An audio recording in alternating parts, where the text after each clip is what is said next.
Datuk Dr. Haji Zahasan Muhammad. Assalamualaikum warahmatullahi wabarakatuh.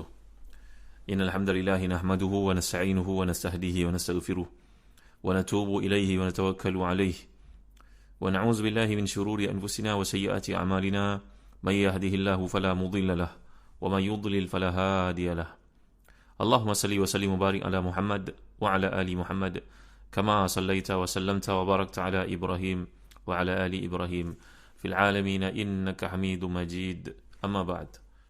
Muslim-muslimat yang rahmati dan dikasihi sekalian, sekali lagi ayat keempat surah Yusuf. Bagi tuan-tuan memiliki tafsir Ibn Katsir, turun muka pada jilid yang keempat, muka surat ke-545. A'udzu billahi minasyaitonir rajim.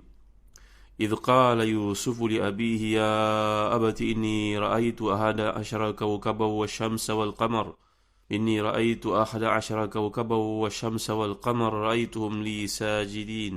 Ingatlah ketika Yusuf berkata kepada ayahnya, wahai ayahku, sungguhnya aku mimpi melihat 11 buah bintang, matahari dan bulan, kulihat semuanya sujud kepadaku.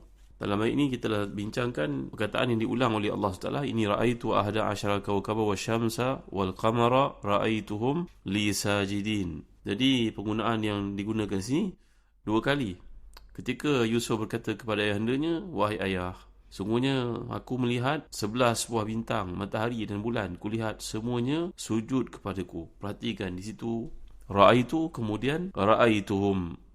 Jadi dalam penggunaan ini juga dapat kita lihat melalui hadis Nabi SAW ketika baginda menceritakan ra'aitu fil manami anni uhajir ila min Makkah ila ardi biha nakhl wa ra'aitu fiha bakaran tuzbah. Bahawa Nabi SAW menyatakan dalam hadis sahih riwayat Bukhari bahawa aku melihat dalam tidurku aku berhijrah dari Mekah ke tempat yang punya pokok kurma, dan aku melihat di situ ada lembu yang disembelih. Jadi diulangi oleh Nabi perkataan ra'aitu itu bagi menampakkan benar-benar perkara itu dilihat ataupun Nabi SAW diperlihatkan pada waktu tidurnya.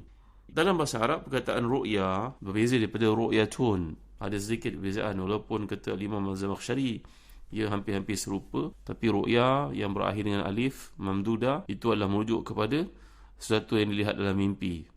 Manakala ru'yatun, sesuatu yang dilihat dalam mimpi tapi pada waktu siang, mungkin satu imbasan, mungkin satu lintasan.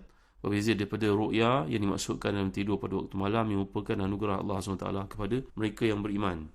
Jadi bila kita lihat perkataan digunakan di sini, ra'aituhum li sajidin, aku melihat wahai ayah kesemua itu sujud kepadaku. Jadi isti'mal dhamir muzakkar untuk kawakib dan juga syams dan juga qamar ini, kenapa tak digunakan perkataan sajidatun? Ini samalah juga kalau kita perhatikan dalam penggunaan lain, contohnya surah Al-A'raf ayat 198 ketika Allah menceritakan tentang berhala yang menjadi sembahan kaum musyrikun itu, iaitu wa tarahum yanzuruna ilaika wa hum la yubsirun. Kamu merasakan mereka itu melihat kepadamu tetapi sebenarnya mereka tidak memperhatikanmu. Ayat ini menunjukkan kepada kita bahawa bila sesuatu perasaan itu menguasai seseorang, maka dirasakan seolah benda yang tidak ada akal itu pun mempunyai nyawa seperti manusia. Jadi di sini kata sebahagian daripada para mufassirin, contohnya dalam Talkhisul Bayan, menjelaskan bahawa innahu lama kanatil hala al-mar'iyya min al-kawakib wasyams wal-qamar halatul uqala wa hiya halatus sujud nazalaha manzilatal uqala. Jadi apabila seseorang itu melihat perlakuan atau perilaku pada makhluk-makhluk Allah yang besar ni, seumpama bintangnya, mataharinya, bulannya dalam keadaan sujud, maka diberi kepadanya, dipinjamkan sifat uqala, sifat jamak muzakkar salim, sifat kaum lelaki dalam konteks. Lalu Allah menyebut perkataan ra'aituhum li sajidin. Jadi digunakan fa utliqa 'alaiha dhamirhum wa sigha jam'ihim. Jadi di sini digunakan seolah-olah macam ia merupakan manusia, kerana perilaku ataupun tindak tanduk sujud itu sesuai dengan manusia yang berakal, maka dipinjamkan dhamir untuk jamak muzakkar salim dalam konteks ini. Muslim-muslimat rahmati dan dikasihi sekalian. Jadi sebenarnya menceritakan tentang mimpi ini ada satu bab menarik kalau kita perhatikan dalam hadis-hadis yang begitu banyak menceritakan tentang mimpi. Bahawa mimpi ini ada keadaannya merupakan hadiah daripada Allah SWT. Ada kalanya merupakan adghathul ahlam. Adghathul ahlam nanti kita akan jumpa bagaimana merupakan gangguan-gangguan daripada syaitan. Dan gangguan-gangguan tidur ini, adghathul ahlam ini, bezanya perkataan ru'ya dengan hulum ataupun hulmun, dibaca dengan dua keadaan, hulmun ataupun hulum. Perbezaannya kerana hulum ini satu benda yang tidak mempunyai dasar pijak. Ia merupakan gangguan perasaan yang datang. Perbahagian para ulama kepada ahlam ini jamak kepada hulmun adalah terbahagi kepada takhwifus syaitan. Ini merupakan usaha syaitan untuk menakut-nakutkan manusia, ataupun ahadithun nafsi, iaitulah sesuatu yang tergerak dalam fikiran waktu siang kita melihatnya, mereka datang hadir di dalam tidur untuk mengganggu kita. Seumpama seorang yang melihat, contohnya satu kejadian, mungkin satu benda menakutkan, kemalangan, maka datang suasana kemalangan itu, trauma itu dalam mimpinya, mungkin berlaku demikian. Sedangkan orang yang melihat satu yang panggil ru'yah itu terbahagi kepada 3. Ru'yah thalathatun, ru'yah ni 3 bentuk, kata Nabi SAW. Iaitu yang pertama, ru'yah min Allah, ia merupakan satu hadiah daripada Allah SWT. Yang kedua, takhwifus syaitan, ia merupakan satu syaitan menakut-nakutkan. Dan yang ketiga dipanggil ahadithun nafsi. Inilah yang dipanggil sebagai perasaan gerak hati yang menguasai kita waktu siang tadi, maka dia tampil lagi sekali dalam tidur pada waktu malam. Kan itu Nabi pernah bersabda dalam satu hadis sahih riwayat Bukhari dan juga Muslim, "Idza iqtaraba az-zamanu lam takad ru'ya al-muslim takzibu wa asdaqukum ru'ya asdaqukum haditha wa ru'ya al-muslim juz'un min 46 juz'an min nubuwah." Iaitu Nabi telah menyatakan bila dekat dengan akhir zaman nanti, maka mimpi yang hadir dalam kehidupan seorang muslim itu tidak berbohong. Orang yang paling baik, orang yang paling benar dalam kehidupannya, mereka itulah yang paling tepat mimpinya. Dan mimpi seorang muslim itu satu bahagian daripada 46 kenabian. Kata Imam Ibn Hajar dalam Fathul Bari mengulas perkataan 46 ini kerana logiknya Nabi SAW telah pun hadir dalam kehidupan umat Islam sebagai perutusan dalam tempoh 23 tahun. Maka bila 23 tahun itu diharap dengan 2, jadilah 46. Maka logiknya seorang muslim yang salih layak untuk dapat 1/46 dari kenabian. Jadi ru'ya as-salihah ini, mimpi yang baik, datang daripada berita gembira, hadiah daripada Allah SWT. Sedangkan mimpi yang menyedihkan itu daripada syaitan. Begitu juga ru'ya mimma yuhaddith al-mar' nafsahu fa in ra'a ahadukum ma yakrahu falyaqum wal yusalli wa la yuhaddith bihi wa la yuhaddith bihan nas. Kalau seseorang itu terganggu dengan mimpi yang buruk ketika dia tidur, maka hendaklah dia bangun dan kemudian bersalat, berwuduk, bersalat, dan jangan menceritakan keburukan mimpi itu kepada sesiapa pun. Dalam hadis yang lain, ketika Nabi menjelaskan bahawa mimpi waktu malam ni hadir dalam 3 bentuk. Minha ahawil minasyaitan liyahzuna biha ibna Adam. Ia merupakan satu gangguan dalam hati yang datang daripada syaitan supaya manusia merasa sedih.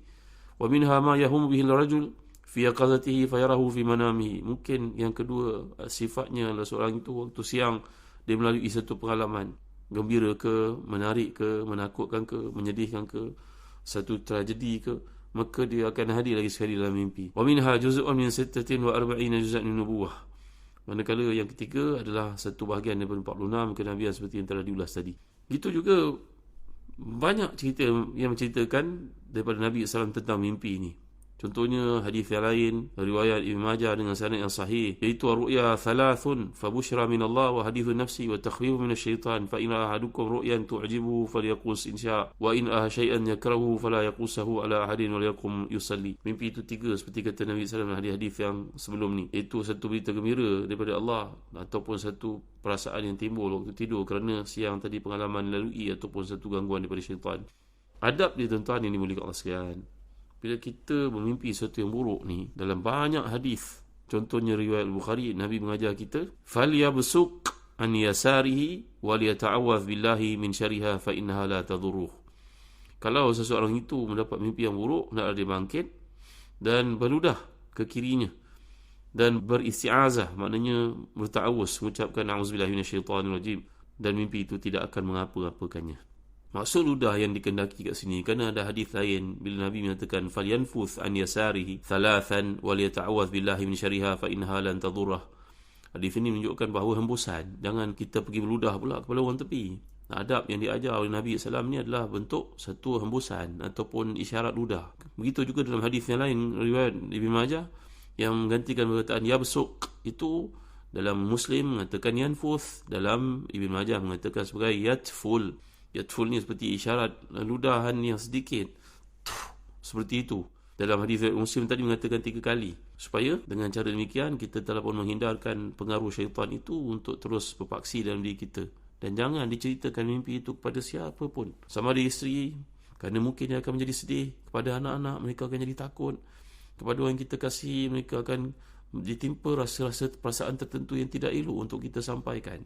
Manakala kalau mimpi itu merupakan mimpi yang baik-baik, fa innaha minallah falyahmadillah. Kalau mimpi yang baik yang yuhibbuha fa innaha minallah, satu yang gembirakan dia, memang itu hadiah daripada Allah Taala.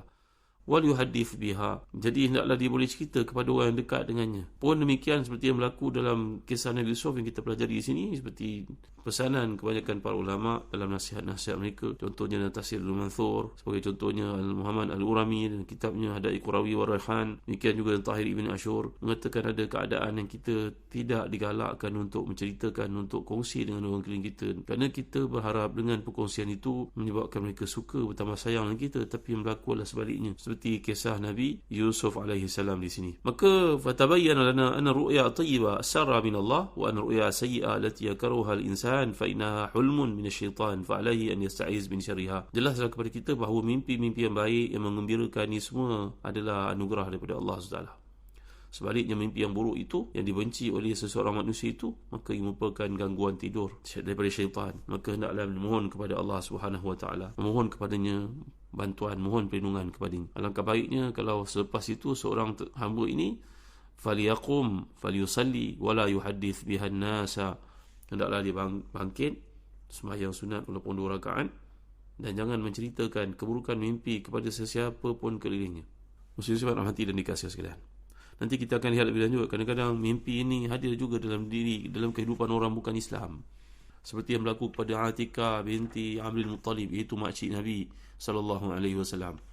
Ketika beliau berada di Mekah, maka apa yang dilihatnya, dia melihat bahawa datang dalam tidurnya ada segolongan yang memberitahu kepadanya bahawa mereka akan, ya ala Udar ukhruju ila masari'ikum. Maka Atikah binti Abdul Muttalib, makcik Nabi sallallahu alaihi wasallam ini, beliau melihat datang satu suara mengatakan, wahai pengkhianat, keluarlah kamu, mati kamu dalam 3 hari lagi. Dan benar-benar perkara itu berlaku, kekalahan umat Quraisy di medan Badar 3 hari 3 malam selepas mimpi yang dilihat oleh Atikah bin Abdul Muttalib itu, binti Abdul Muttalib itu. Itu juga Allah SWT memberikan kepada, disebut oleh Ibn Ishaq dalam sirah Ibn Hisham, bahawa Abdul Muttalib, datuk Nabi SAW ini, dia bermimpi dalam tidurnya melihat seorang datang kepadanya, atahu atin fa amarahu bi hufri bi'ri zamzam fa wasafa lahu makanaha wa kana jurhum sadamuha inda khurujihi min Makkah. Iaitu ketika Abdul Muttalib bermimpi sebelum kelahiran Nabi SAW, datang seorang beritahu kepadanya supaya menggali perigi Zamzam yang telah pun dikambuskan oleh suku Jurhum sebelum mereka meninggalkan tempat itu. Ia sekian lama telah pun terkambus, tertutup, tertimbus. Maka datang orang itu memberitahu kepada Abdul Muttalib, ketika itu Nabi belum lagi dilahirkan, Nabi belum lagi dibangkitkan sallallahu alaihi wasallam. Itu sebabnya dalam hadis ini mengatakan, lam yabqa min mubashirati illa ru'ya as-salihah yaraha al-muslim aw tura lahu. Bila Nabi telah wafat, maka wahyu tidak lagi tinggal, tidak ada lagi wahyu. Cuma yang ada adalah mimpi-mimpi yang baik yang dikirimkan oleh Allah SWT kepada seorang yang saleh ataupun diperlihatkan untuknya.